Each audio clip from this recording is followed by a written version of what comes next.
যেভাবে লিখেছেন সেভাবে পড়ছি। প্রিয় রাসেল ভাই, আসসালামু আলাইকুম রহমতুল্লাহ। আশা করি ভালো আছেন আর আপনি সবসময় ভালোর দলেই থাকেন। ভূত এফএমের সকল সদস্য এবং বিশেষ করে ভূত এফএম টিমকে অনেক শুভেচ্ছা ও কৃতজ্ঞতা জানাই। আমার নাম মোহাম্মদ মানিক। আমি দেশের বাইরে থাকি। আমি একটা ওয়ার্ল্ড ওয়াইড মানি এক্সচেঞ্জ কোম্পানিতে ফ্যাসিলিটি অ্যাসিস্ট্যান্ট হিসেবে কাজ করছি। আমার স্থায়ী ঠিকানা কুমিল্লা জেলার দাউদকান্দি উপজেলার কোনো একটি গ্রামে। ঘটনাটি যদি ভালো লাগে তবে অনুগ্রহ করে পড়ে শোনাবেন। ঘটনাটি একদম সত্য, বিশ্বাস করা না করাটা আপনাদের ব্যাপার। এই ঘটনাটি আমার বাবার সাথে ঘটে। আমার বাবা আমাদেরকে যেভাবে বলেছেন সেভাবে আমি তুলে ধরলাম। ঘটনাটি প্রায় 40 থেকে 42 বছর আগের ঘটনা।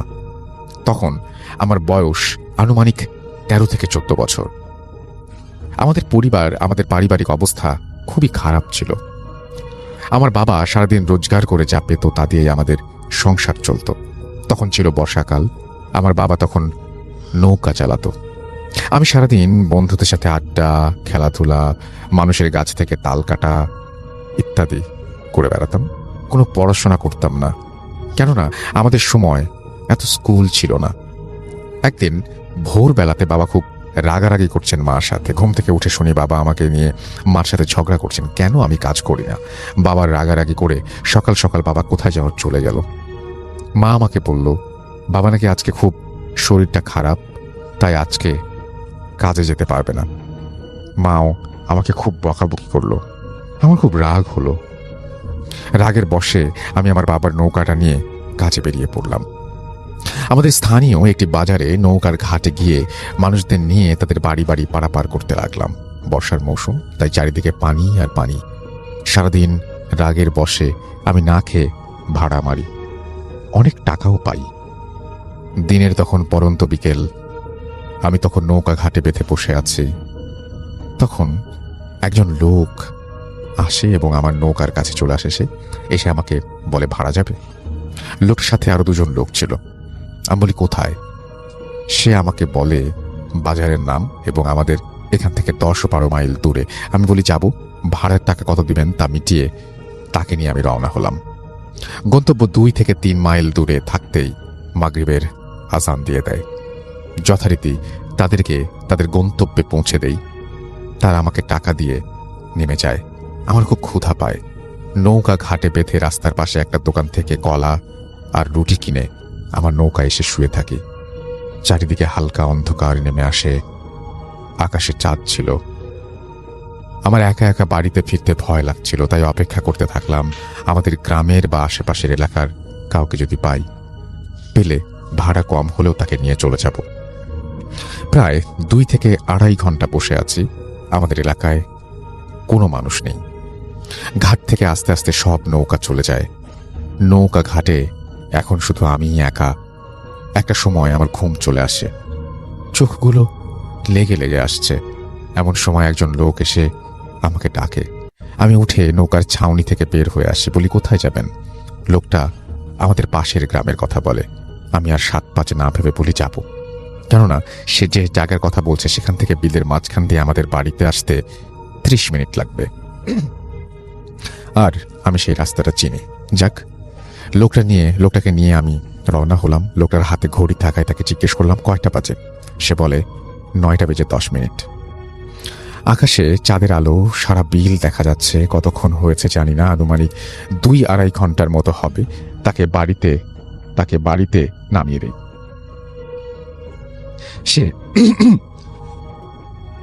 সে টাকা দিয়ে আমাকে বলে আজকে তাদের বাড়িতে থেকে যেতে। লোকটা ঘড়ি দেখে বলে রাত প্রায় 12টার কাছাকাছি। এত রাতে একা একা বাড়ি যেতে পারবে?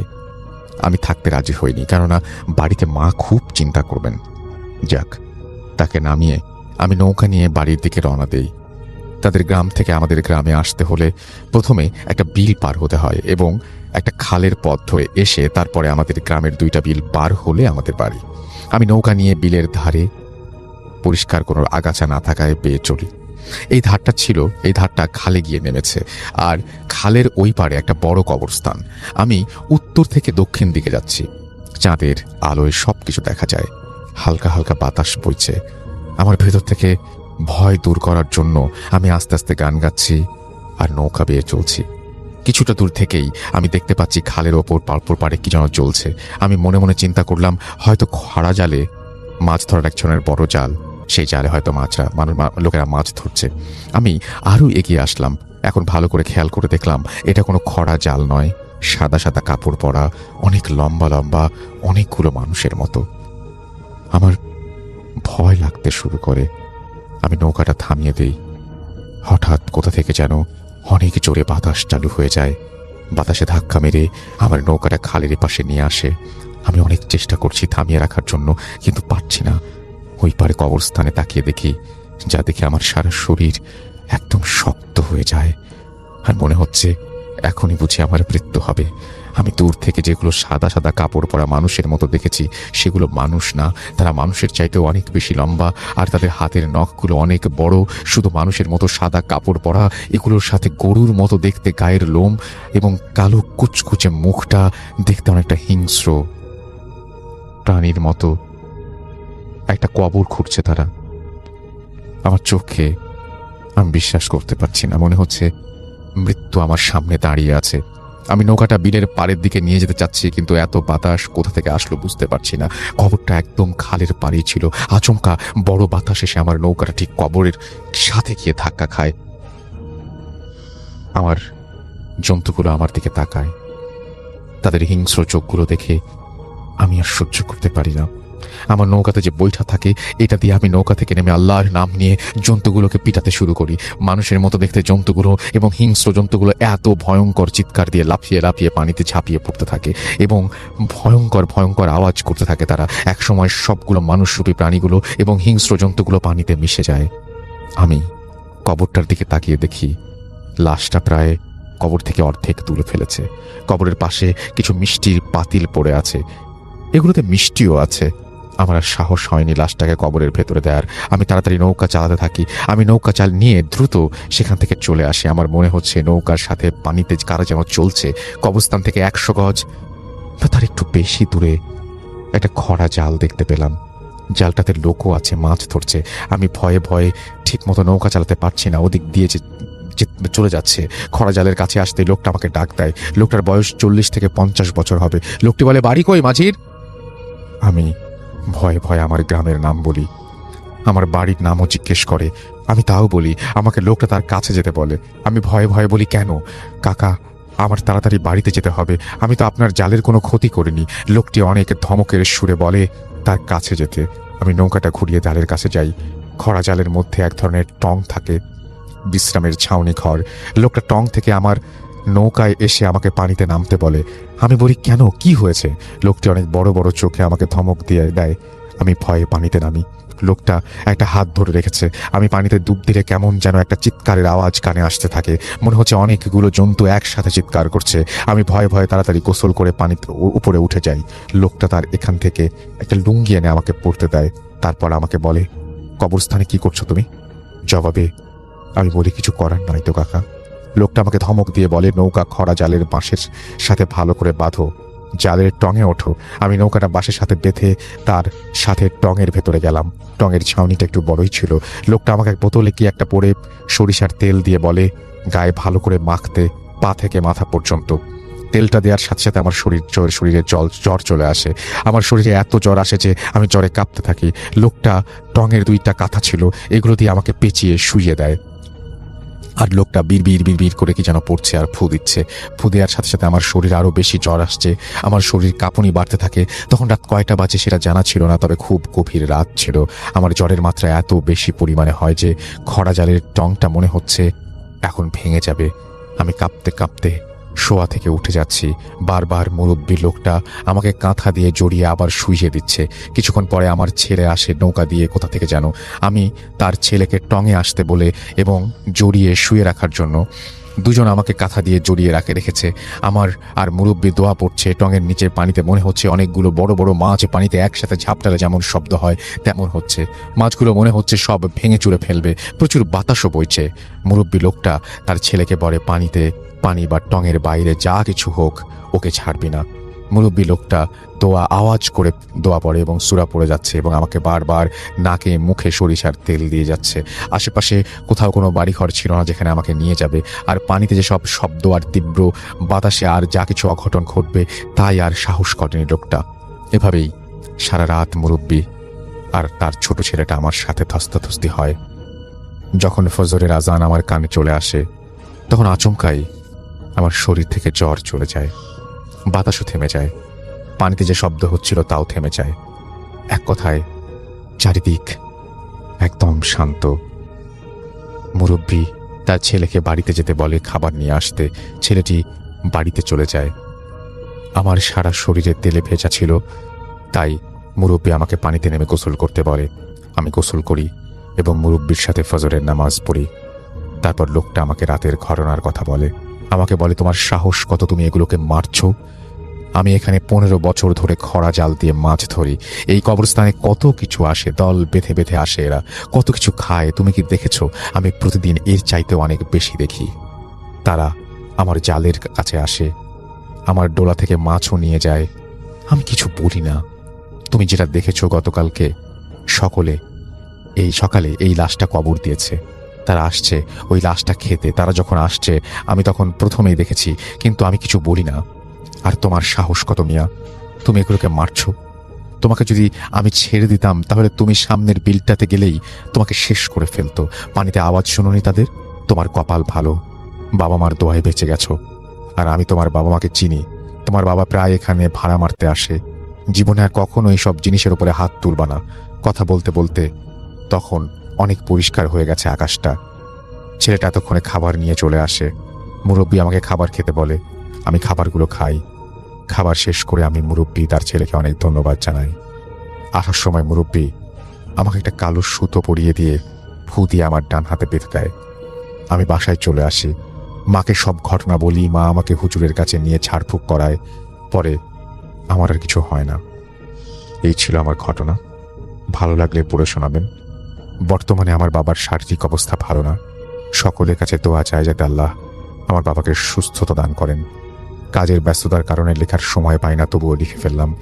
যদি কোনো ভুল হয় ক্ষমার দৃষ্টিতে দেখবেন। আমার কাছে আরও অনেক ঘটনা আছে আমার বাবার সাথে ঘটে যাওয়া। সময় হলে লিখে পাঠাবো। আর যদি দেশে যাই তবে অবশ্যই স্টুডিওতে গিয়ে আমি ঘটনা শেয়ার করব। ভালো থাকবেন। তারপরে তিনি তার ঠিকানা দিয়েছেন।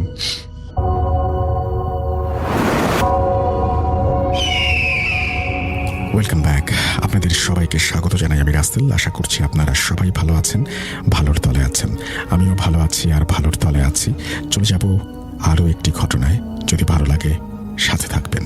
পড়বো সেটা হচ্ছে আমাদের প্রথম অতিথির কাছে চলে যাব, তার কাছে একটা ঘটনা শুনে আসবো। আপনার নামটা আপনি প্লিজ একটু আমাদেরকে বলবেন এবং তারপরে আপনার ঘটনায় যাব আমরা। জি, আসসালামু আলাইকুম। ওয়ালাইকুম আসসালাম। আমি মোহাম্মদ মোস্তাফিজুর রহমান রোমেল, এসেছি পুরান ঢাকা লালবাগ থেকে। ওকে। আমার সাথে ঘটে যাওয়া বেশ কিছু ঘটনা আছে, সেখান থেকে আমি একটি ঘটনা আপনাদের সাথে শেয়ার করবো আজকে। জি। সেটা হচ্ছে আমার সামনেই ঘটে যাওয়া ঘটনাটি। আমি সরাসরি চলে যাচ্ছি আমার ঘটনায়। জি। ঘটনাটি ঘটে আমার মামির সাথে। সেখানেই আমি ছিলাম উপস্থিত। সেই ঘটনাটি আমি আজকে আপনাদের সাথে শেয়ার করছি। জি। স্বাভাবিকভাবেই কর্মদিবস ছিল সেদিন। আমি অফিস থেকে বাসায় ফিরি। আমার বাসা থেকে মামার বাসা কাছেই, জাস্ট একটা রাস্তার দূরত্ব। অফিস থেকে আসার পর মা বলল, তোর মামা ফোন করেছিল, ওনাকে একটু কল দিও, জরুরি কিছু বিষয় মনে হয়, একটু কল দিতে বলেছে জরুরিভাবে। তো আমি ফোন দিলাম মামাকে, হাত মুখ দিয়েই। মা বলল, তুই একটু তাড়াতাড়ি পারলে এখনই চলে আয়, তোর সাথে একটু কাজ আছে। তো আমি চলে গেলাম। সাথে সাথে মাকে বলে গেলাম আমি মামার এখানে যাচ্ছি, এটুকু বলে আমি বের হয়ে গেলাম। মামা উপরে গিয়ে মামার সাথে দেখা করলাম। মামা আমাকে তার ড্রয়িং রুমে নিয়ে গেলেন। স্বাভাবিকভাবে একটু বললেন যে তোর মামির সাথে কিছুদিন যাবত একটু কেমন যেন আচরণ করছে, তো একটু তোর একটু দরকার। আমি বললাম, কি ঘটনা মামা, আমাকে একটু বুঝিয়ে বলেন, তাহলে আমি দেখি আপনার কোনো হেল্প বা কোনো কিছু করতে পারি কিনা। তো বললো, তোর মামি কিছুদিন যাবত দেখছি কেমন যেন আচরণ করছেন, হঠাৎ করে রেগে যায়, কথা ঠিক মতো বলে না, চোখগুলো কেমন যেন হয়, আর স্বাভাবিক খাবার খাওয়া ছেড়ে অন্যরকম কিছু খেতে চায়, যেগুলো মানুষ খাওয়ার যোগ্য না, এরকম কিছু। আমি বললাম কেমন? বললো যে এমন তো কিছু না, তেমন তো কিছু ইয়া দেখিনি, তবে কয়লা খেতে চাই বারবার। কয়লা? জি, কয়লা খেতে চাই। আমি বললাম এটা কেমন? বললাম তুই তোর একটু দরকার, এই কারণে আমি একজনকে ডাক দিয়েছি, উনি আসছে, আমাকে আনতে গিয়েছে।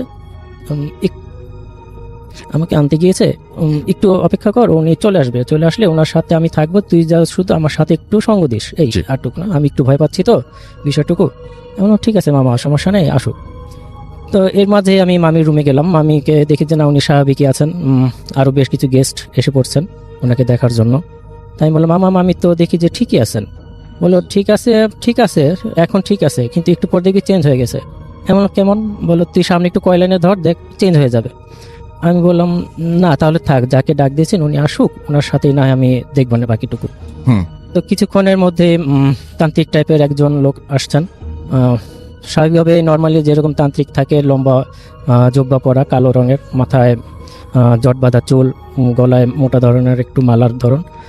দেখে একটু ভয় পেলাম আমি, যে আসলে সরাসরি কখনো এরকম দেখিনি, তো কোথাও যাইনি এরকম, তো একটু ভয় পেলাম।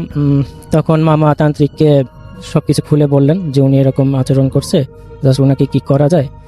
তো তান্ত্রিক বললো আসলে আমার তো আসনে বসতে হবে, বসে তারপরে আমি পুরো বিষয়টা উপলব্ধি করে তারপরে আমি কি সমাধান দেওয়া যায় সেটা আমি দিব।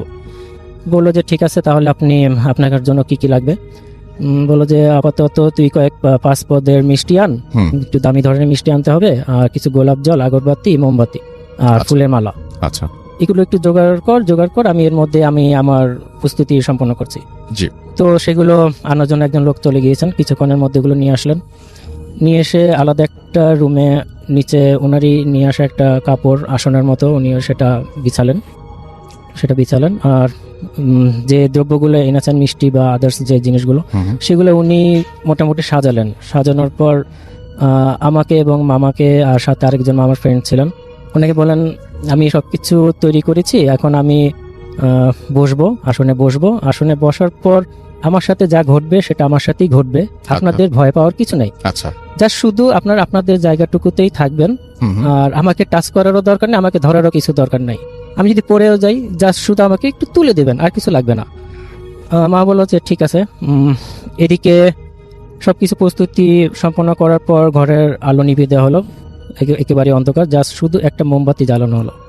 তো ওই সময়টায় আমি একটু বেশি নার্ভাস হয়ে গেছি, ভয় পাচ্ছি যে কি থেকে কি হয়। একবার তো ভেবেছিলাম যে চলে যাই এখান থেকে, কি থেকে কি হয়ে যায়, জি। পরে ফ্যামিলিগত কোনো সমস্যা হবে কিনা, বা মা ওখানে টেনশন করবে কিনা। তা আবার একটু চিন্তা করছি না, এসেই যখন পড়েছি, এত দূর যখন আসছি, একটু দেখেই যাই যে কি হয়।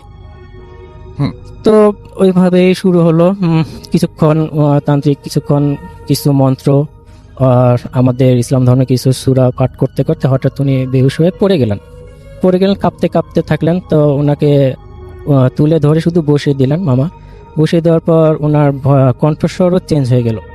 তো উনি তখন অনেকটা কণ্ঠে বলল যে তুই কে, কোথা থেকে আসছিস, কি করছিস, কেন আসছিস এখানে, কি চাস তুই এখানে? তো আরেকটা কণ্ঠস্বরে, তান্ত্রিকই কণ্ঠস্বর তখন 2 ধরনের হলো। এটা বলার পর চিকন ধরনের একটা কণ্ঠস্বর বলল যে আমি অমুক শ্মশান ঘাটে ওখানে যাচ্ছিলাম, জি।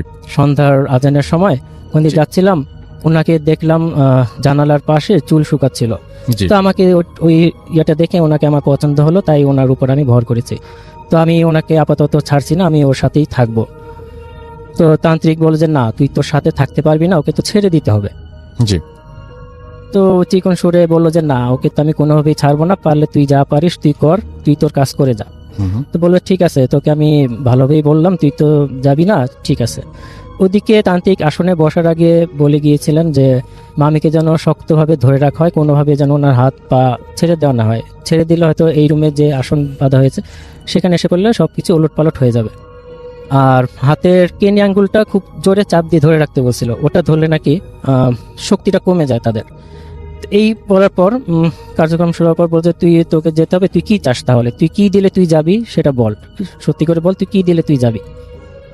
তো বলছে অনেক চিন্তা ভাবনা করার পর চিকন সুরে আবারও তান্ত্রিকের গলা থেকে আওয়াজ আসলো, কণ্ঠস্বর ভেসে আসলো যে তাহলে আমি যাব, আমাকে কিছু দিতে হবে। সেটার মধ্যে হচ্ছে 2টা বড় ধরনের খাসি দিতে হবে, কিছু মিষ্টি দিতে হবে, আর কিছু জিনিসের নাম বললো, সেটা আমার এই মুহূর্তে ঠিক মনে আসছে না। জি। বলে এগুলা দিলে আমি ওকে হয়তো ছেড়ে চলে যাব। তখন মা বললো আমি তো এগুলো দিতে পারবো না, আমার তো এত অর্থ করি নেই, তোকে 2টা খাসি দিব, তুই অন্য কোনো কিছুতে যাবি কিনা সেটা বল। আচ্ছা, তারপর কি হলো আমাকে একটু বলে ফেলেন। জি। তারপরে বলে ঠিক আছে, এরকম বাকবিতন্ড করার পর উনি বললেন যে ঠিক আছে, তাহলে এত কিছু যখন দিতে পারবে না, তাহলে তুই আমাকে 2টা খাসি মোরগ দিবি আর কিছু পদের মিষ্টি দিবি, এগুলো নিয়ে শ্মশান ঘাটে, আমি একটা জায়গার নাম বলবো, শ্মশান ঘাটে সেখানে রেখে আসতে হবে মাঝরাতে। জি। তো বল ঠিক আছে, মামা বললো ঠিক আছে আমি রেখে যাব, তুই যাবি, চলে যা। তখন তান্ত্রিক বললেন যে তুই চলে যাবি, যে তুই চলে যা, তুই চলে যাওয়ার সময় কি দেখিয়ে যাবি, আমি বুঝবো কি হবে যে তুই যে চলে গেলি। বলে তখন বললো যে চলে যাওয়ার সময় আমি একটা জিনিস ফেলে যাব। তো বললো যে ঠিক আছে, তাহলে তুই যা, তোকে আমি কালকে এগুলো সব তোর জায়গা মতো আমি পৌঁছে দিব। তো ওই ঘর থেকে আওয়াজ আসলো, অর্থাৎ চিৎকারের আওয়াজ আসলো। এর মধ্যে তান্ত্রিক আবার শুয়ে পড়লেন, বেহুশ হয়ে পড়লেন। তখন স্বাভাবিকভাবে কিছুক্ষণ পর উঠে বসলেন, উঠে বসার মধ্যে তো যে ওই ঘরে গিয়ে দেখ সবকিছু মনে স্বাভাবিক হয়ে গেছে। তো মামা ওই রুমে গেলেন, ওই রুমে গিয়ে দেখলেন যে হ্যাঁ সবকিছু মামি স্বাভাবিকভাবেই আছে, শুয়ে পড়েছে স্বাভাবিকভাবে, এবং যাওয়ার সময় একটি জুতা নাকি কামড় দিয়ে রেখে গিয়েছে বাইরে ফেলে। তো কে ফেলে রেখেছে সেটার দিকে আর কেউ নজর দেয়নি। এই ছিল আর কি। তো তান্ত্রিক সবকিছু ঠিক হয়ে যাওয়ার পর আমি চিন্তা করছিলাম যে এটা তো সাজানো হইতে পারে। আমি তখন একটু অবিশ্বাসী করলাম যে এটা কেমনে কি হলো। তখন স্বাভাবিক হওয়ার পর তান্ত্রিক আমাকে দিকে তাকালেন, তাকিয়ে বললেন তুই এদিকে আয়, তোর কোমরে কি? এমন আমার কোমরে কি, সেটা তো আমার মা দিয়েছে, আমি ওখানে রাখি আর কি, কোমরেই থাকে সবসময়। তোর কোমরে যেটা আছে সেটা তো তোর মামিকেই দিতে পারিস, তোর মামিকে দিলে তো আজকে এই ঘটনা ঘটে না, এবং এটা জানার কথা না, রাইট? জি, এটা আমি সেখানে আমি অবাক হয়েছি যে আমার কোমরে কি আছে সেটা তো ওনার জানার কথা না। আর ওনার সাথে আমার দেখাই হয়েছে সেই দিন প্রথম, এর আগে কোথাও দেখা হয়নি, এর আগে কোনো কথাবার্তাও হয়নি। তো মোটামুটি এইটুক করার পর তান্ত্রিক বললো যে তাহলে ওইগুলো সবকিছু অ্যারেঞ্জ করেন, অ্যারেঞ্জ করলে আমি সেটা শ্মশানে যেখানে রাখতে বলেছে আমি সেটা রেখে আসবো আমার লোক দিয়ে, আপনারা তো সেখানে যেতে পারবেন না, ভয় পাবেন, আমাকে দিয়ে দেন, আমরা সেখানে রেখে আসবো। এরপর উনি 4টা তাবিজের মতো দিলেন, মন যায় 4 কোণার ঘরের 4 কোণায় দিয়ে দিতে, তাহলে আপাতত ঘরটা বন্ধ থাকবে, মামিরও কোনো সমস্যা হবে না। মোটামুটি এই ছিল আমার দেখা ঘটনাটি, অনেক ধন্যবাদ আপনাকে, শেয়ার করলাম। অনেক ধন্যবাদ আপনাকে। আমরা ছোট্ট একটা বিরতি নেব এবং বিরতির পরে আবারও ফিরে আসবো। সেই পর্যন্ত আশা করছি আমাদের সঙ্গে থাকবেন। স্টে টিউনড টু রেডিও ফুর্তি এফএম এন্ড ডু ফুর্তি। ফুর্তি Hoot FM. The night comes alive. বিশ্বাস করা না করাটা আপনার ব্যাপার।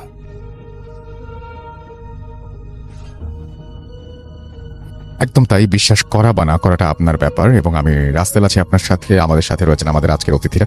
আমরা একটা জিনিস করি, আজকে আমাদের যে টুইটারে যে পেজটা রয়েছে সেখানে আপনারা চাইলে আপনাদের প্রবলেম যা আছে, কোনো কোয়েশ্চেন যদি থাকে সেটা আপনারা লিখে পাঠাতে পারেন। আমাদের এখানে হাফেজ মাইনুদ্দিন ভাই আছেন, তিনি তার মতো করে হয়তো কোনো একটা সময়ে আজকে উত্তর দেওয়ার চেষ্টা করবেন। তো আপনারা টুইটারে অ্যাকাউন্ট, আমাদের যে পেজটা রয়েছে সেই পেজটা এসে আপনারা লিখতে পারেন। কিন্তু তো আমি এখন যেটা করবো সেটা হচ্ছে সরাসরি চলে যাবো হাফেজ মাইনুদ্দিন ভাইয়ের কাছে। রিসেন্টলি তার সাথে একটা ঘটনা তিনি এক্সপেরিয়েন্স করেছেন, যেটা তিনি আমাদের সাথে শেয়ার করবেন। চলুন শুনে আসি তার কাছ থেকেই। মাইনুদ্দিন ভাই কেমন আছেন? আসসালামু আলাইকুম। ওয়ালাইকুম আসসালাম। আলহামদুলিল্লাহ ভালো আছি। আমি আজকে যে ঘটনাটা শেয়ার করতে যাচ্ছি সেটা অল্প কদিনেরই। একটা মাদ্রাসার মেয়ে ও ওজিফা একটা বই থেকে জিন কিভাবে হাজির করতে হয় সেই আমলটা সে করছে। সে যখন বইটাতে দেখছে জিন হাজির করার আমলটা, তখন তোর ওর ভিতরে একটা আগ্রহ জন্মে যে জিন হাজির করবে। তো প্রায় 1 মাস 1.5 মাস ওই আমলটা করেছিল, কিন্তু তার কোনো অনুভূতি আসে নাই, সে ব্যর্থ হয়েছিল, সে কিছুই দেখতে পারে নাই, সে ভুলেও গেছে। তো বিশেষ ঘটনা হয় 6-7 মাস পর, যা এখন বর্তমানে ওর অবস্থা। তো 6-7 মাস পর তার সাথে এই ঘটনা ঘটে। সে অল্প কয়েকদিন আগে তাকে রাত্রিবেলায় তার কাছে আসে এবং সে তার নাম ধরে ডাকে, বলে যে তুমি যে আমাকে স্মরণ করতেছিলে, তুমি যে আমাকে ডাকতেছিলে, আমি আসছি, কিন্তু আমার সাথে দেখা করতে হলে, আমাকে হাজির করতে হলে তোমাকে হাজি সাহেব, হাজি ব্যক্তিরা যেভাবে এহরাম বাঁধে, তোমার গায়ে এভাবে এহরাম বাঁধতে হবে, চোখে সুরমা পড়তে হবে, খুশবু লাগাতে হবে এবং কাঁচা ফুলের মালা দিয়ে ঘরটাকে সাজাতে হবে। তারপরে আমি তোমার সাথে দেখা এবং হাজির নাজির কাছে থাকবো। তো এইগুলো যখন প্রায় ওকে দেখাতো, ওর বাবা মাকে সেইগুলো বলতো, ভয় পেত, কিন্তু সেইগুলো কখনো করেনি, হেরাম বাঁধে নাই, কোনো কিছুই সে করে না, কেননা এগুলো করবে না, এতটা ওর জন্য কঠিন ছিল এগুলো করাটা, এই জন্য সে করেনি। তো বেশ কয়েকদিন বলার পর সে যখন দেখে এগুলো করে না, তখন সে এখন সেই জিনটা তাকে আঘাত করে। সে মাঝে সাঝে প্রায় দেখে যে যখন ও ঘুমাতে যায় তার বালিশ থেকে হাত বের করে ওকে আঁচড় দেয়, দুপাশ থেকে দুটো হাত বের করে এবং তাকে খুব আঁচড় দিতে থাকে, মারতে থাকে, আঘাত করতে থাকে। প্রায় আবার এমন সময় দেখা যায় ও বলছে যে দেহ ছাড়া শুধু মাথাটা চলে আসে, ওর মাথাটা এসে ওর ওর মেয়েটার নাম ওর মেয়ের চুল ধরে টান দিয়ে উঠাতে থাকে যে আমাকে যে তুমি জ্বালাইতেছো, আমাকে যে জ্বালাইছো, তুমি এখন আমাকে কেন কাছে ডাকো না? আমি তো তোমার ডাকে সাড়া দিতে চাই, তুমি কেন আমি যে তোমাকে বললাম ইহরাম বাঁধেও, তুমি যে আমাকে স্মরণ করবার জন্য এগুলো করো, তুমি কেন করো না? আমার তো সমস্যা হইতেছে, আমার প্রচণ্ড জ্বালাতন হইতেছে, তুমি আমাকে জ্বালানোর পরে কেন আমাকে কাছে নাও না? পরবর্তীতে সে এত আঘাত এত কষ্ট ভোগার পরে যখন আমাকে দেওয়া হয়, তখন সেখানে আমি উপস্থিত হয়ে ওকে জিজ্ঞেস করলাম যে বিষয়টা কি। তখন মেয়ে আমাকে প্রথম বলে যে আমি জিন হাজির করার জন্য একটা আমল করেছিলাম, যা আমার কখনো ভুলে গেছি, যা স্মরণ নেই, কিন্তু বর্তমানে এই পরিস্থিতি চলতেছে। তখন আমাদের জিন আনা হয়, তো এখন উনি বলতেছে যে আমি যাবই না, আমাকে স্মরণ করা যেহেতু হয়েছে, আমি ওর সাথে হাজির নাজির থাকতে চাই, ওকে বলো এগুলো করার জন্য, আর নতুবা ওকে আমি সমস্যা করে ফেলবো। পরবর্তীতে আবার বলছে যে ঠিক আছে, আমার নামে এরকম বক্সিয়ে দাও, কিছু গরিব মিসকিনদের খাওয়াইয়ে দাও, ঘরের মধ্যে দুয়ার মাহফিল করে দাও, এবং আমাকে আর কি আমার কাছ থেকে মাফ চাইতে বলো, ক্ষমা চাইতে বলো, তারপর আমি যাব, আর নতুবা আমি কোনো দিন ওকে ছাড়বো না, আমি ওকে আঘাত করেই যাব।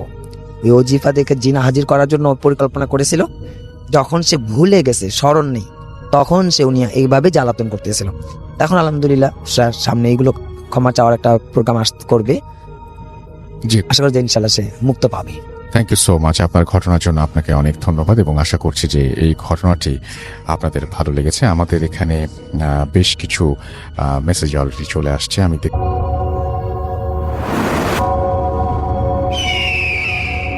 Welcome back. আপনাদের সবাইকে স্বাগত জানাই আমি রাসেল। আশা করছি আপনারা সবাই ভালো আছেন, ভালোর দলে আছেন। আমিও ভালো আছি আর ভালোর দলে আছি। চলে যাব আরও একটি ঘটনায়, যদি ভালো লাগে সাথে থাকবেন। চলে যাব আমাদের প্রথম অতিথির কাছে, আজকে যারা স্টুডিওতে উপস্থিত আছেন এই মুহূর্তে। আপনার নামটা প্লিজ একটু বলবেন, তারপর আপনার ঘটনায় যাব আমরা। আমার নাম সিনথিয়া অ্যানি ডি কোস্তা। জি, কোথা থেকে এসেছেন আপনি? আমি এসেছি ঢাকা কেরানীগঞ্জ। ওকে, শুনি আপনার ঘটনা। আপনার সঙ্গে আপনার হাজব্যান্ডও আছেন, রাইট? জি। ওকে, জি।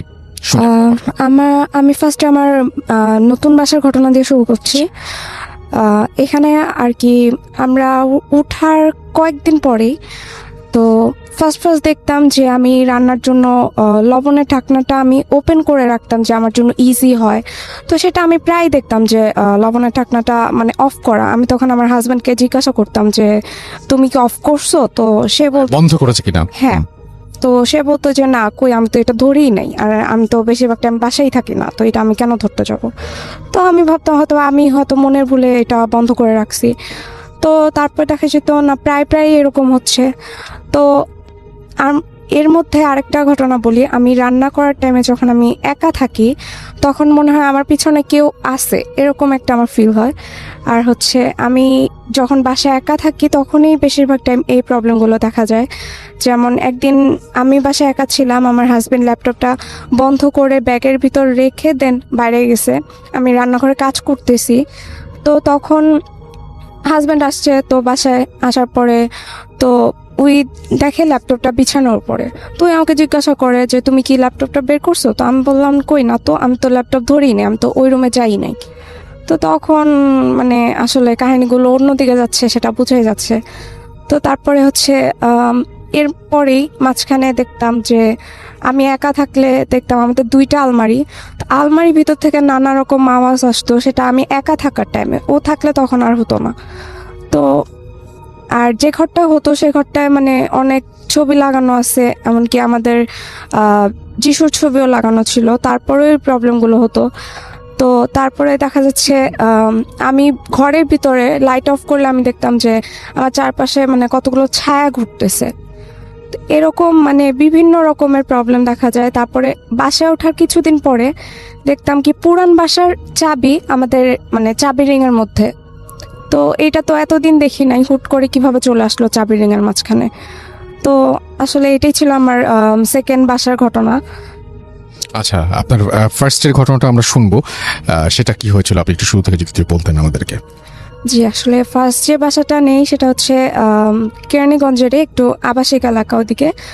তো ওইদিকে মানে ভিতর দিকে একটু বন সাইডে, তো বন, তারপরে ঘাস, এরকম কাশফুল ছিল, বাগান। তো আমরা যে বাসাটা নিই ওটা হচ্ছে একদম গলির শেষ মাথায়। তো ওই বাসাটা মানে মোটামুটি সুন্দর, নতুন বাসা উঠছে। তো নেওয়ার পরে যখন ফার্স্ট দিন উঠলাম, উঠার পরেই আমাদের রুমটা মানে আমরা জিনিসপত্র নেওয়া করছি, তখন রুমের লক ঠিকই ছিল। বাট যখন আমরা উঠতে যাব তখনই দেখলাম যে মানে ভিতর থেকে বন্ধ হয়ে গেছে রুমের দরজা, সেটা ভিতর থেকে বন্ধ। ইভেন ধাক্কা দিলে মনে হচ্ছে কি ভিতরে উপরের যে লকটা থাকে সেটা বন্ধ করা। তো আমরা অনেকেই চেষ্টা করলাম, পারলাম না খুলতে। তারপরে আমার হাজব্যান্ড ট্রাই করলো, দারোয়ান ট্রাই করলো, বাট কেউই খুলতে পারতেছে না। তারপর ওই দিন আমরা ছাদে ঘুমাই। তো তারপর দিন আমরা যখন বাসায় ঢুকার পরে ওই দিন যখন রাতে ঘুমাবো, মানে রাতের বেলা 3 তলায় আমরা থাকতাম, দোতলায়। 3 তলায় কেউ থাকতো না, 2 থেকে 2.5 মাসের মতো বন্ধ ছিল। তো 3 তলায় দেখতাম নানা রকমের আওয়াজ, মানে টেবিল হাঁচড়ানো বা খাট টেনে নিয়ে যাচ্ছে, তারপরে হচ্ছে আলমারি টানছে, বাচ্চাদের দৌড়াদৌড়ি, ধূপধাপ শব্দ, এরকম শব্দ হয়ে যায়। তো আমরা রাতে কেউ ঘুমাইতে পারতাম না এরকম শব্দে, মানে রাতের বেলাও মনে হতো কেউ মশলা বাটতেছে এরকম। তো তারপরে পরদিন আমরা দারোয়ানকে জিজ্ঞাসা করি, আচ্ছা এই 3 তলায় কি কেউ থাকে যারা, কোনো সমস্যা আছে কিনা হ্যাঁ কোনো সমস্যা এটা আছে এটা এটা খুঁজে বের করার জন্য। হ্যাঁ। আচ্ছা 3 তলায়, তো সে বললো যে 3 তলায় কেউ থাকে না, 2 থেকে 2.5 মাসের মতো বন্ধ, এখানে তো শব্দ হওয়ার কোনো কথাই আসে না। আচ্ছা তো তারপরে হচ্ছে আমরা ভাবলাম যে একটু ভাড়াটিয়াদের জিজ্ঞাসা করি যে তারা আসলে জানে কিনা, তারা শব্দ পায় কিনা। তো আমরা উপরে তালায় গেলাম, 4 তলায়। তো তারা বললো কই, আমরা তো কোনো টেবিল টানি না, এত রাতের বেলা আমরা কেনই বা টেবিল খাট টানতে যাব। তো পরে 4 তলায় আরেক ফ্ল্যাটের মহিলা বলল, সে বলল কি যে তাকে নাকি 6 তলার মহিলা বলছিল যে সেরকম শব্দ শুনতে পায়, ঠিক এক্স্যাক্টলি আমরা যেগুলো শুনতে পাই সেগুলোই সে শুনতে পায়। তো তারপর সে বললো যে আমি তো এগুলো পাত্তা দিই নেই, এখন আপনারা যেহেতু বললেন এখন আমার মনে হচ্ছে আসলে কিছু একটা আছে। তো তারপরে আমরা 6 তলায় যাই ডাইরেক্ট, যে 6 তলায় কিছু হয় কি না। তো 6 তলার ওই আপু বলতেছে যে আসলে আমি অনেক দিন ধরে, আপনার ওঠার অনেক দিন আগে থেকে এই শব্দ পাই, যেন কেউ দৌড়াচ্ছে, মশলা বাটতেছে, টেবিল চেয়ার টানতেছে এরকম। তো আমরা বললাম আচ্ছা আপনি কি কাউকে কিছু বলছেন? তো বললো যে না, আসলে আমার কথা কেউ বিশ্বাস করবে কিনা জানি না, এর জন্য আমরা কিছু বলি নাই কাউকে। তো তারপরে সে এরকম, আমরা ওই দিন আর কিছু বললাম না, ওই দিন বাসা চলে গেলাম। তারপর ননস্টপ এরকম আওয়াজ আসতো, আমরা ঘুমাতে পারতাম না। তো মাঝখানে দেখতাম কি যে আমার হাজব্যান্ড তো অফিসে থাকতো, মাঝখানে দেখতাম আমার ড্রেসিং টেবিলের যেটা চুম্বকের আয়না সেটা অটোমেটিক্যালি খুলে যেত, মানে খোলা মানে কি একদম ওপেন করা, টোটালি ওপেন। তো তারপরে গেটের লক খুলে যেত, ইভেন চাবি দিয়ে লক করা হলেও সেই লকটা খুলে যেত অটো। আর বেডরুমের দরজা অটোমেটিক্যালি খুলে যেত। ইভেন আমাদের পাশের রুম থেকে মনে হতো মানে একটা বয়স্ক লোক, সে তার ওয়াইফকে মারছে, ইভেন মহিলাটা চিল্লা কান্না করতেছে। তো তারপরে এই জিনিসটা ফার্স্ট শুনে আমার হাজব্যান্ড, তারপর আমাকে বলে, আমি কান পাতি, তখন আমিও শুনতে পাই। তো তারপরে ওই রুমে কিছু ছিল না আমাদের, ওই রুমে জাস্ট 2টা আমরা বিড়াল পালতাম, এইটাই। আর হচ্ছে তারপরে দেখলাম কি যে আমি সন্ধ্যাবেলা আমার হাজব্যান্ডের অফিসে যাইতাম, আসলে বাসায় যদি এত কিছু হয় বাসায় থাকতে তো আর মন চাইবে না। তো সন্ধ্যার দিকে আমি বের হতাম, তো দেখতাম কি যে আমি জিনিস এক জায়গায় রাখছি, সেটা অন্য জায়গায়, বাসায় আসার পর দেখতাম সেটা অন্য জায়গায়। যেমন টাওয়াল রাখলাম এক জায়গায় বেডরুমে, আমি বাসায় আসার পর দেখি চেয়ারে বিছানো টাওয়ালটা, মনে হচ্ছে টাওয়ালের উপরে কেউ মানে বসছে আর কি। তো তারপরে আবার দেখতাম যে বেডরুমের দরজা খোলা, ওইটা আমি এমনি ভিড়া যেতাম বাট দরজা খোলা। তো তারপরে আমি হাজব্যান্ডকে বলতাম যে এরকম আমি তো এরকম দরজা লক করে গেছিলাম, এটা তো খোলা। ও আমাকে বলতো যে তুমি কি সত্যি লক করে গেছিলা, বা তুমি মনের ভুলে খোলা রেখে যাও নাই? তো আমি বলতাম না, আমার ঠিক মনে আছে আমি কোনটা কীভাবে রেখে গেছি। তো তারপরে দেখা যেত আমি প্রায় টাইমই তো ওর অফিসে যাইতাম, সন্ধ্যার দিকে বের হতাম, সন্ধ্যা 7টা, সাড়ে 7:30 এরকম হবে। তো বাসার গল্লি দিয়ে যখন বের হতাম তখন গলিতে 3-4টার মতো ল্যাম্প পোস্ট ছিল। তো ওই ল্যাম্প পোস্টের নিচে যখন যাচ্ছি, তো তখন আমি দেখলাম কি আমার পাশে, আমার সামনে আমার ছায়া, আমার পাশে আরেকটা ছায়া, আমার মতো একটা মেয়ের ছায়া। তো তো আমি ভাবলাম কি এটা কি আসলে আমার পিছনে কেউ আছে বা কেউ কি দাঁড়ায় আছে তার ছায়া কিনা। তো আমি পিছনে সামনে সব দিকে লক্ষ্য করলাম, কোথাও কেউ নাই। তো তারপরে দেখলাম যে আমি নড়লে কি ওটার মুভমেন্ট হয় কি না, আমি একটু দেখার চেষ্টা করলাম। তারপর দেখলাম আমি নড়তেছি বাট সে নড়তেছে না, সে ননস্টপ দাঁড়াই আছে, কিন্তু আমি হাঁটলে সেও আমার সাথে হাঁটতেছে। আচ্ছা, তো তারপরে আমি কোনো রকমে প্রে করতে করতে আমি ওই গলি থেকে বের হই। আর আমার সাথে আমার গলায় ক্রুশ ছিল, যার কারণে সে আমার কোনো ক্ষতি করতে পারে নাই।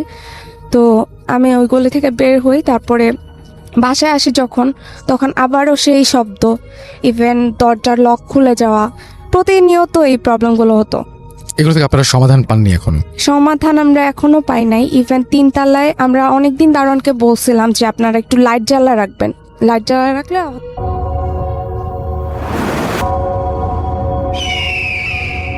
ওয়েলকাম ব্যাক, আপনাদের সবাইকে স্বাগত জানাই আমি রাসেল। আশা করছি আপনারা সবাই ভালো আছেন, ভালোর তলে আছেন। আমিও ভালো আছি আর ভালোর তলে আছি। চলে যাব আরও একটি ঘটনায়, যদি ভালো লাগে সাথে থাকবেন।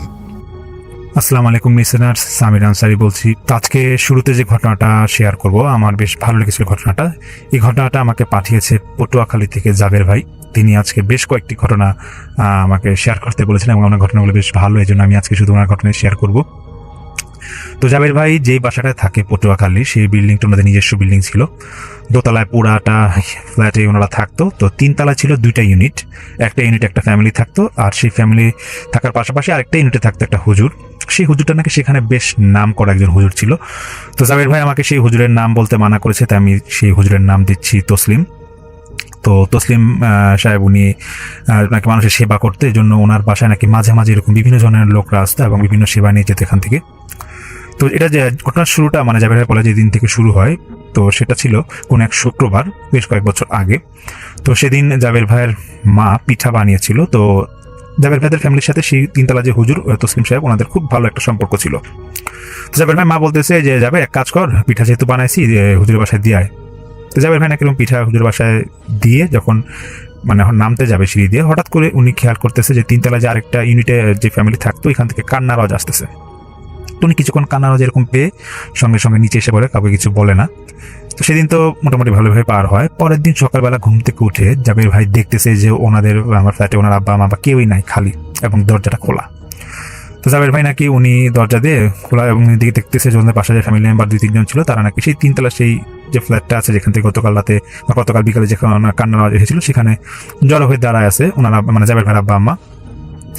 জাবের ভাই নাকি সিঁড়িতে উঠে ওইখানে যায়, দেখতেছে যে দরজাটা খোলা এবং 3 তলার সেই ইউনিটে মানে যে ফ্যামিলি থাকতো, সেই ফ্যামিলির একটা মেয়ে ছিল, বড় মেয়েটার নাম ছিল লিজা।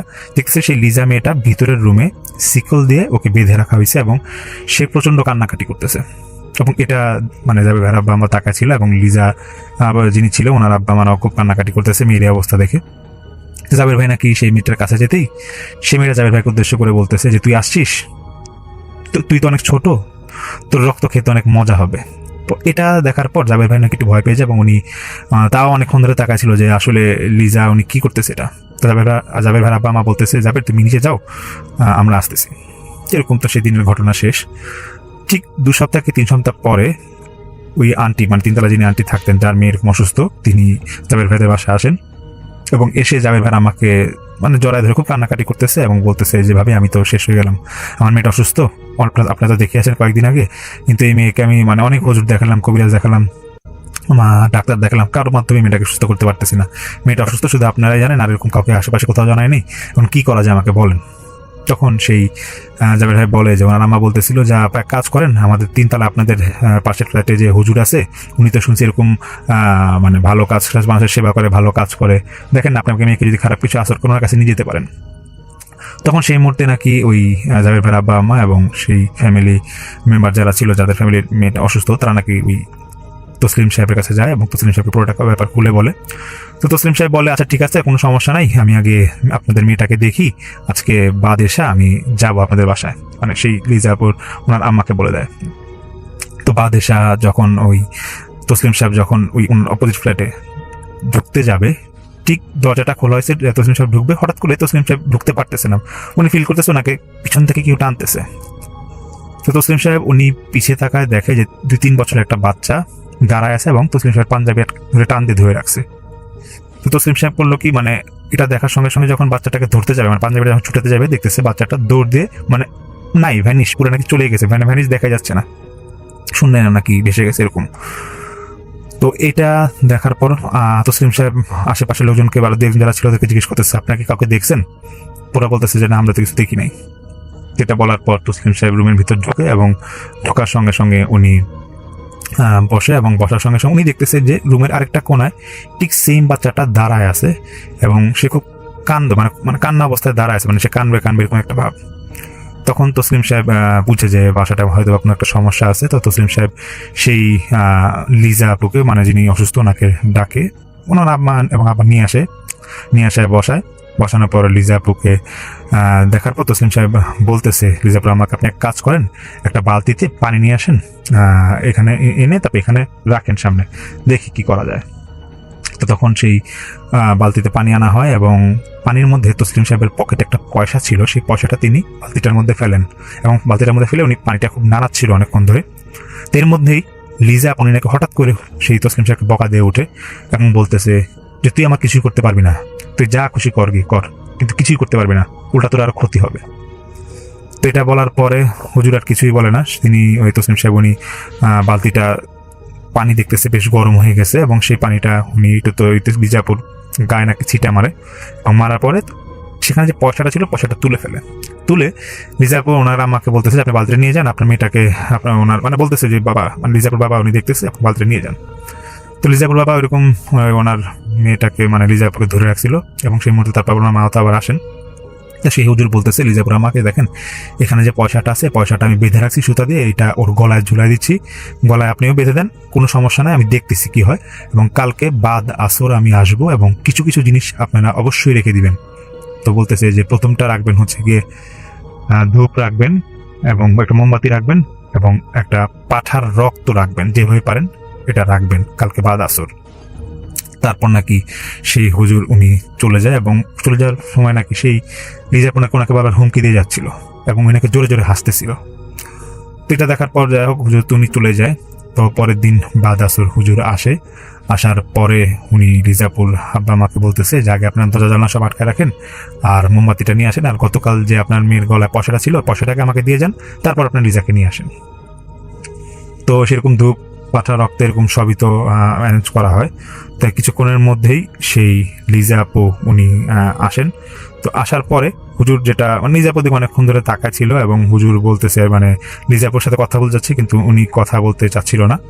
তো একটা পর্যায়ে সেই লিজা আপু যখন উনি বসেছিল তো হুজুর করলো কি ওই লিজাপুর সামনেই মোমবাতিটা ধরায় এবং ধরানোর পর উনি অনেকক্ষণ ধরে নাকি সূরা পড়তেছিল এবং সূরা পড়ার একটা পর্যায়ে সেই হুজুর মানে যে মোমবাতিটা ছিল সেটাকে মানে বারবার ফু দিচ্ছিল। তো এমন টাইমে হঠাৎ করে একটা কালো ছায়া নাকি লিজাপুর পাশে আসে এবং যখন পাশে আসে তখন নাকি বেশ বিকট শব্দ করে কালো ছায়াটা আসে। এটা দেখার পরে সেই হুজুর বলতেছে যে তুই এতক্ষণ লাগলো তোর আসতে, তো বল তুই কেন মেয়েটাকে কষ্ট দিচ্ছিস? তখন সেই কালো ছায়াটা বলতেছে যে না আমি ওকে কষ্ট দিচ্ছি মানে আরো দিব এবং ওর বাপ মাকে আমি শেষ করে ছাড়বো, আমাকে রক্ত দে, আমি রক্ত খাবো, আমি ওর বাপ মার রক্ত খাবো। এটা বলার পর হুজুর বলতেছে এগুলো করা মানে ডাকে আমাকে একটু বল যে কি সমস্যা। সেই কালো ছায়া কিছুই বলবে না, সে বলতেছে যে না আমি রক্ত খাবো মানে রক্ত খাবো। এটা বলতে না বলতেই নাকি সেই কালো ছায়াটা লিজাপুর আম্মা মানে চুল ধরে একটা বাড়ি মারে দরজার মধ্যে এবং সেখান দিয়ে নাকি মানে যতটুকু অন্ধকার ছিল মোমবাতির মধ্যে দেখা যাচ্ছিল যে লিজাপুর আমার মাথা ভিজে গেছে রক্তে এবং সেখান থেকে ফ্লোরে যে রক্ত পড়া মানে কালো ছায়াটা চেটে চেটে খাচ্ছে। এটা দেখার পর নাকি তসলিম সাহেব সেই কালো ছায়াটাকে কোন একটা সূরা বা কিছু দিয়ে থামানোর পরে সেই কালো ছায়াটা এরপর লিজাবুর আব্বাকে নাকি মারতে যাবে এমন সময় তসলিম সাহেব ওনার হাতে যে পয়সাটা ছিল সেটা মোমবাতির উপর আগুনের উপর রাখে এবং কালো ছায়াটা চিৎকার দিয়ে উঠে বলতেছে যে আমাকে কষ্ট দিস না, তোরা কি চাস? তখন সে তসলিম সাহেব বলতেছে আমি কিছুই চাই না, মেয়েটাকে তো কষ্ট দিতে পারবি না। এটা বলার পরে তো সেই কালো ছায়া কিছুই বলে না, সে বলতেছে যে না আমি এই মেয়েকে আমি কষ্ট দিব এবং ওই দুইজনকেও কষ্ট দিব। এরকম বলতে বলতে তারপরে ওই কালো ছায়াটা বলতেছে না আজকে আমি আর কথা বলবো না, আমি চলে যাব, আমি আবার কালকে আসবো। তো অনেক রিকোয়েস্ট করা ওকে থাকার জন্য কিন্তু কালো ছায়া এরকম মানে থাকতে চাচ্ছিল না। তখন অনেক বলার পরে সেই কালো ছায়াটা বলতেছে যে লিজা আমার রাফিকে মেরে ফেলছে, লিজার বাপ মা আমার রাফিকে মেরে ফেলছে, এই কথাগুলো বলতেছে। তখন হুজুর বলতেছে কি হয়েছে বল, সে কালো ছায়াটাকে বলতেছে। তো কালো ছায়াটা বলতেছে যে এই লিজা রাফি নামে একটা ছেলের সাথে বহুদিন ধরে ওর একটা প্রেমের সম্পর্ক ছিল এবং ওদের মধ্যে অবৈধ মিলামেশা ছিল দেখে একটা বাচ্চা ওর পেটে আসছিল লিজার। তো এটা যখন লিজার আব্বা আমার শুনতে পায় তখন তারা এই বাচ্চাটাকে মেরে ফেলে। তো মেরে ফেলার পরে তারপর তারা রাফিকে ওদের লোকজন দিয়ে অনেক মারধর করে এবং রাফি 10-12 দিন হসপিটালে থাকার পর মারা যায়। তো তখন সেই কালো ছায়াটাকে হুজুর বলতেছে যে রাফি মারা গেছে, তোর সমস্যা কি, তোর সাথে রাফি কি সম্পর্ক? তখন সেই কালো ছায়া বা জিন মনে হয় যেটা ছিল, তো সে বলতেছে যে রাফির সাথে আমি 26 বছর ধরে ছিলাম এবং রাফির সাথে আমি সবসময় থাকতাম এবং সেই রাফি যখন মারা যায় আমি প্রচন্ড কষ্ট পাইছি কারণ আমি ওকে অনেক ভালোবাসতাম। সেই কালো ছায়াটা বা জিনটা সম্ভবত এটা বলতেছিল। তো তখন সেই হুজুর বলতেছে যে এখন কি করতে হবে? তো কালো ছায়াটা বলতেছে এখন কিছুই করার নাই, আমার রাফিকে মারছে লিজার আব্বা আম্মাকে আমি শেষ করব। এটা ওরা পাপের বোঝা নিয়ে ঘুরতেছে এবং তারা রাফির এবং লিজার বাচ্চাটাকে মারছে, হত্যা করছে, এটা কোনো সমস্যা নাই, কিন্তু ওরা কেন রাফিকে মেরে ফেললো? তখন সে হুজুর বলতেছে দেখ রাফিকে কি মারলো, তো হসপিটাল থেকে মারা গেছে, 10-12 দিন হসপিটালে ছিল। তখন সে কালো ছায়াটা আবারও বলতেছে যে না, ওনারা লিজার আব্বা আম্মা এই মারার ব্যবস্থা করছে, মারধর করছে লোকজন দিয়ে, এখন আমি আর থাকবো না। এটা বলি কালো ছায়াটা চলে গেছে, সঙ্গে সঙ্গে চলে গেছে। তখন সেই হুজুর তো একটা হত মুভমেন্টটা শুনে এবং হুজুর জিজ্ঞেস করে লিজার আব্বা আমাকে আসলে কি আপনি এই কাজটা করছেন? তখন ওরা স্বীকার করে যে হ্যাঁ আমরা আসলে এই কাজটা করছিলাম, আমরা সেটাকে পছন্দ করতাম না, এখন কি করা, আমার মেয়েকে বাঁচান। তো সেই হুজুর বলতেছে যে না, কোনোভাবে আপনার মেয়েকে আমি বাঁচাতে পারবো না, এই কালো ছায়াকে মানে কালো ছায়া যে জিনিসটা দেখছেন এটা আসলে একটা জিন, সেই জিনটা লিজার ক্ষতি করতেছে এবং সে লিজার মধ্যে ঢুকে গেছে, তো এখন আমার আর কিছু করার নাই। তো অনেক বলা বলির পরে সেই হুজুর হুজুর পা ধরতে শেষ পর্যন্ত বাধ্য হয় লিজা পুরা ওনার আব্বা আম্মা। তখন হুজুর বলতেছে ঠিক আছে, আমি কোনো সিউরিটি বলতে পারবো না যে আসলে আপনার মেয়ে সুস্থ হবে নাকি, কালকে আবার আমি আসি, এই একই সময় আসবো, দেখি কিছু করতে পারি কিনা। তো লিজা নাকি তখন অজ্ঞান হয়ে যায়, ওনাকে সেন্স ছিল না, ওনাকে আবার ভিতরে নিয়ে যাওয়া হয়। পরের দিন আবার সেই হুজুর তসলিম সাহেব যায় এবং যাওয়ার পরে লিজাপুকে আবার সামনে আনা হয়, ঠিক আগের জিনিসগুলো মোমবাতি এগুলো সবকিছু আনা হয়। তারপর আজকে আবার সেই কালো ছায়াটা আসার পর আবার সেই অকথ্য ভাষা সে গালাগালি শুরু করে যে আমাকে আবার কেন ডাকলি, আমি তো একবার বলছি যে ওর থেকে আমি কখনো যাব না, আমি ওর ক্ষতি করেই ছাড়বো। তখন সেই কালো ছায়াকে হুজুর বলতেছে, তসলিম সাহেব বলতেছে দেখ যেটা আবার হয়েছে, ওরা আসলে নিজেদের ভুল স্বীকার করতে পারছে, এখন ওরা রাফির কাছে ক্ষমা চাবে, এখন কি করতে হবে বল। তখন সে কালো ছায়াটা বলছে রাফি তো মারা গেছে, হ্যাঁ, আর এই ক্ষমা আমি গ্রহণ করতে পারবো না। তখন সেই কালো ছায়াটাকে অনেক বোঝায় হুজুর, মানে সেই ঘন্টাখানিক ধরে সে বোঝাচ্ছিল দেখ যেটা হয়েছে, এই মেয়েটাও মাফ চাবে, রাফির আব্বা আম্মা মাফ চাবে, এখন তুই এদেরকে আর কোনো ক্ষতি করিস না, মেয়েটা জীবন বাঁচা, কারণ এই মেয়েটাকে তো রাফিও ভালোবাসতো। যেটা বলার সঙ্গে সঙ্গে নাকি সেই কালো ছায়াটার থেকে নাকি একটা কান্না আরও আসতেছিল, মানে প্রচন্ড জোরে জোরে কান্না করতেছিল এবং সে কালো ছায়াটা বলতেছে যে রাফি অনেক কষ্ট পেয়ে মারা গেছে, আমি কষ্ট আমি নিজের চোখে দেখছি। তো এটা বলার পর সে রাফির মানে কসম টসম খাওয়ায় নাকি সেই তসলিম সাহেব, তিনি বলে যে ঠিক আছে যে রাফির কসম তুই যা বলবি সেটাই হবে, কিন্তু তাও তুই ওদেরকে মানে সেফে রাখ, বা আমি ওর মেয়েটার উপর থেকে চলে যায় এবং ওর বাবা আমাকে কষ্ট দিস না। এরকম অনেক বলা বলির পর সেই কালো ছায়াটা বলে যে ঠিক আছে, 2টা কাজ করতে হবে, একটা এতিমখানার নাম দেয়, বলতেছে ওই এতিমখানায় একটা ছাগল দিবি, যাতে মানে হুজুরকে বলে যে ছাগল দেবে যাতে ওই এতিমরা পেট ভরে খেতে পারে, এবং রাফির বাবা মার কাছে গিয়ে এই লিজার বাবা মার ক্ষমা চাইতে হবে, লিজা সহ যাবে, ক্ষমা চাইতে হবে। তখন বলতেছে আচ্ছা ঠিক আছে, কোনো সমস্যা নাই, ক্ষমা চাবে, তারপর তুই কোনো সমস্যা করবি না বাবা, এটা মানে বলতেছে যে তুই যদি এরপর সমস্যা করিস তাহলে কি করবে। তখন সে কালো ছায়াটা বলতেছে যে আমি রাফির কসম খেয়ে বলতেছি আমি কোনো সমস্যা ওদের আর করবো না। তো তারপরে বলতেছে লিজাও তো এরকম অসুস্থ, কারণ লিজাও সুস্থ হয়ে যাবে, কোনো সমস্যা হবে না, সেই কালো ছায়াটা বলে। তারপর নাকি কালো ছায়াটা এরকম ওই পাঠার যে রক্তটা ছিল ওইটা কালো ছায়াকে দেওয়া হয়, সে নাকি এটাও চেটে খাচ্ছিল এবং একটা পর্যায়ে নাকি কালো ছায়াটা হঠাৎ করে নিজে থেকে চলে যায় এবং চলে যাওয়ার পর তারপরে সেই তসলিম সাহেব তো মানে বলেই দেয় যে এরকম ছাগল দেন, আর ওই দেখেন রাফির ফ্যামিলির কাছে মাফ চাপছাম, দেখেন ওরা যদি ওরা মাফ করে তো আপনার এরকম সমস্যার সমাধান হবে। সেই হুজুর এবং তসলিম সাহেব এবং সেই লিজার আব্বা ওনারা নাকি এরকম রাফির বাসায় এরকম যায় এবং মাফ চায়, যদি অনেক সমস্যা ছিল ওনাদের, তারপর নাকি অনেকভাবে ওরা মনোবিরা নাকি মাফ চাপ চায়, ওই জন্য ক্ষতিপূরণ ওদের দিতে হয় এবং এতিমখানাতেও ছাগলের ব্যবস্থা করে দেয়। এরকম 15 দিনের মধ্যে কাজটা করে এবং করার পরে লিজা যিনি ছিলেন, লিজা উনি সুস্থ হয়ে ওঠেন এবং এই তো সমস্যার সমাধান তো হয় ওনাদের। তো যেহেতু জাবের ভাই আমাকে ঘটনাটা পাঠিয়েছে, উনি আমাকে বলেছে আসলে যে ওনাদের বাসায় যে তসলিম সাহেব যে হুজুরটা আছে, উনি নাকি এরকম বিভিন্ন রকমের কেস নাকি উনি হ্যান্ডেল করে। তো মাঝে মাঝে নাকি জাবের ভাই উনি নাকি যখন ফ্রি থাকে তখন তিনি সেই হুজুরের কাছে যায় এবং তিনি কিছু কিছু ঘটনা শুনে। তো আজকে এটা ছিল ওনার প্রথম ঘটনা যেটা জাবের ভাই আমাকে শেয়ার করেন। আশা করছি আপনাদের ভালো লাগবে। সামনে ওনার আরও কিছু ঘটনা আছে, সাথেই থাকবেন। আসসালামু আলাইকুম।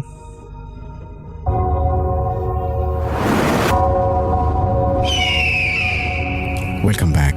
আপনাদের সবাইকে স্বাগত জানাই আমি রাসেল। আশা করছি আপনারা সবাই ভালো আছেন, ভালোর তলে আছেন। আমিও ভালো আছি আর ভালোর তলে আছি। চলে যাব আরও একটি ঘটনায়। যদি ভালো লাগে সাথে থাকবেন।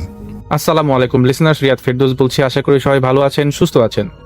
আমরা সবাই ট্যুর দিতে ভালোবাসি, কারণ নতুন নতুন অভিজ্ঞতা আমাদেরকে রোমাঞ্চিত করে। কিন্তু কিছু কিছু ঘটনা ঘটে যায় যা কখনো ভোলার মতো না।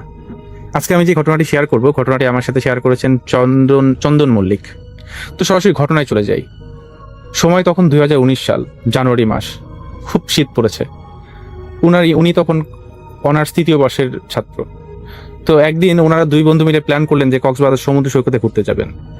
তো যাই হোক, ওনাদের কারোই কক্সবাজার যাওয়ার আগে কোনো পূর্ব অভিজ্ঞতা ছিল না। জায়গাটা ছিল তাদের জন্য একদম নতুন। তারা সবাই খুব আনন্দিত। তো ভোর 5টার দিকে ওনারা বাসা থেকে বের হলেন। সকাল 9টার দিকে ওনাদের গাড়ি। যাই হোক, সন্ধ্যার নাগাদ ওনারা কক্সবাজার পৌঁছালেন। সারাদিন জার্নিতে ওনারা বেশ ক্লান্ত ছিলেন। তাই কক্সবাজারে পৌঁছানোর পরে ওনাদের প্রথম টার্গেট ছিল ভালো একটি হোটেল বের করা। যাই হোক, ওনারা হোটেল খুঁজতে থাকলেন। খুঁজতে খুঁজতে সমুদ্রের ধারে একটি হোটেল পেলেন। হোটেলটি ওনাদের বেশ পছন্দ হলো, কারণ হোটেলের বারান্দা থেকে সমুদ্র দেখা যায়। আর ওনাদের একটি টার্গেট ছিল যে এমন একটি রুম নেবে যে রুম থেকে রাত্রেবেলা সমুদ্র দেখা যাবে। চাঁদের আলোতে সমুদ্র রাত্রেবেলায় বেশ ভালোই লাগে। তো যাই হোক, হোটেলের ভিতরে ঢুকে ওনারা যখন রিসেপশনিস্টের সাথে কথা বললেন, তো সামনের দিকে একটি রুম ওনারা চাইলেন, কারণ এটা ওনাদের আগে থেকে টার্গেট ছিল। তো রিসেপশনিস্ট ওনাদেরকে বললো যে সব রুম বুকিং হয়ে গেছে। তো সামনে একটা রুম খালি আছে, এটা আসলে দেয়া যাবে না, আপনার ভিতরের দিকে অন্য রুমগুলো নেন, ভালো রুম আছে। তখন ওনারা খুব বিরক্ত হয়ে গেলেন এবং বললেন যে সামনের রুম খালি আছে কিন্তু দেবেন না, রুম কি আগে থেকে বুকিং দেয়া নাকি? তো ওনারা এটাও বললেন যে ওনারা জাস্ট একদিনের জন্য এসেছেন এবং কালকে সকালেই চলে যাবেন। তো আজকে রাতটার জন্য রুমটা পেলে আমাদের জন্য খুব ভালো হয়। তো রিসেপশনিস্ট ওনাদেরকে রুম কোনোভাবেই দিতে চাচ্ছিল না। তারপরে ওনারা অসম্ভব রিকোয়েস্ট করলেন। অনেক রিকোয়েস্টের এক পর্যায়ে রিসেপশনিস্ট ওনাদেরকে বলতে গেলে রুম দিতে বাধ্য হলেন। তো যাই হোক, তিনি ওনাদেরকে চাবি দিলেন এবং ওয়েটারকে বললেন যে ওয়েটারের সাথে রুমে যেতে। তো যাই হোক, ওনারা লক খুলে রুমে প্রবেশ করলেন। রুমে ঢুকে লাইট জ্বালিয়ে ওনারা বুঝতে পারলেন যে আসলে এখানে অনেকদিন হয়তো কেউ থাকে না। তো ওয়েটার রুম পরিষ্কার করে দিলেন, সবকিছু ঠিকঠাক করে দিলেন, যেটা দেওয়ার সেটা দিয়ে দিলেন। তো ওনারা রুমে ঢুকে পরিষ্কার ফ্রেশ হলেন। তারপর একটু নাস্তা খেয়ে রেস্ট নিয়ে সমুদ্র দেখতে বের হলেন। তখন প্রায় সন্ধ্যা হয়ে গিয়েছিল, সন্ধ্যা না, বেশ রাতেই হয়ে গিয়েছিল। তো ওনারা অনেকক্ষণ ঘোরাঘুরি করলেন সমুদ্রে। তো রাত 10টার দিকে ওনারা হোটেলে ফিরে এলেন। রাতের খাওয়া দাওয়ার পরে ওনারা যেহেতু বেশ ক্লান্ত ছিলেন, সবাই ভাবলেন যে শুয়ে পড়বেন। তো যাই হোক, ঘুমানোর আগে বারান্দায় কিছুক্ষণ ওনারা আড্ডা দিলেন। এরপর রুমের ভিতরে যে ওনারা দরজা বন্ধ করে দিলেন এবং কম্বল মুড়ি দিয়ে শুয়ে পড়লেন। তো রুমের বর্ণনা দিতে গেলে যেটা বলতে হয় যে অনেক বড় একটা রুম ছিল এবং মাঝখানে একটি বড় খাট, এবং ওনারা 3 বন্ধু এক খাটে ঘুমাচ্ছিলেন। খাটটা ছিল রুমের একদম মাঝখানে। খাটের ঠিক সামনেই ছিল একটি জানালার সামনে বারান্দা, আর বারান্দা দিয়ে সবকিছু দেখা যায়। এবং বারান্দা দিয়ে